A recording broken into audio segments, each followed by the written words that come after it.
up real quick? The God I've been given is blessed to have friends for a lifetime. You know, as men, we're designed by God to desire connection with other people. Whether some of you brothers admit it or not, we all need friends. But human connection alone is not enough to have friends for a lifetime.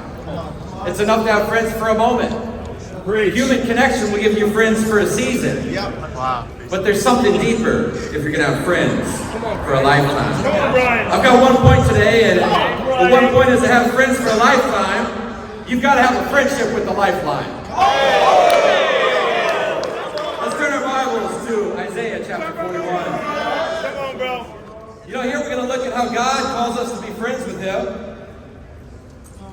But also we're going to talk about the temptation to envy friendship with the world.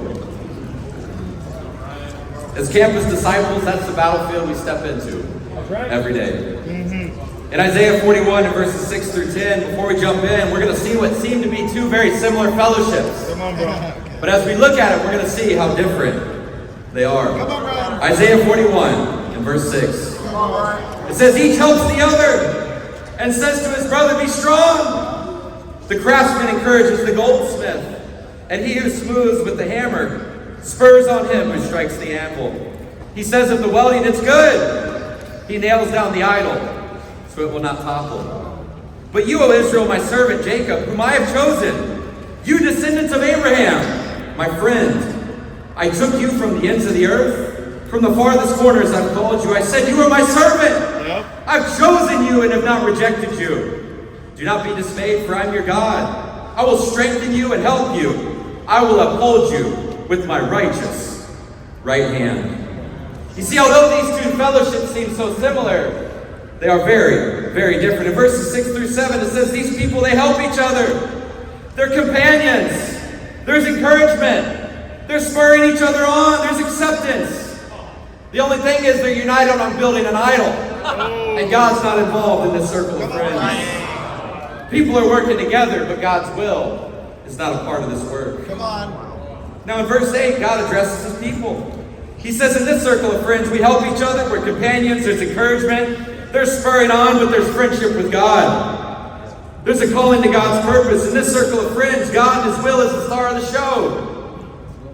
And where we're united on this, we'll have friends for a lifetime. Yeah. You know, I've been part of clubs on campus. I've been part of corporations. I've been part of sports teams, and there's nothing like the very kingdom of God.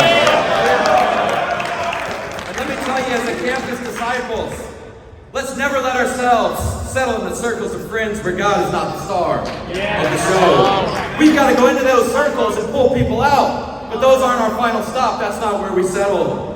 And when Satan makes those godless circles of friends seem attractive, here's what you need to remember. Partying is futile. Popularity, it's garbage. Groups will never fulfill you. Trying to fit in will make you a fake man. You and I were called to be friends with the Creator. We're called to be united on a purpose. Jesus called them off their boats. He prayed with them. He got united on the purpose. He loved them. He met their moms. He ultimately gave up his life for them.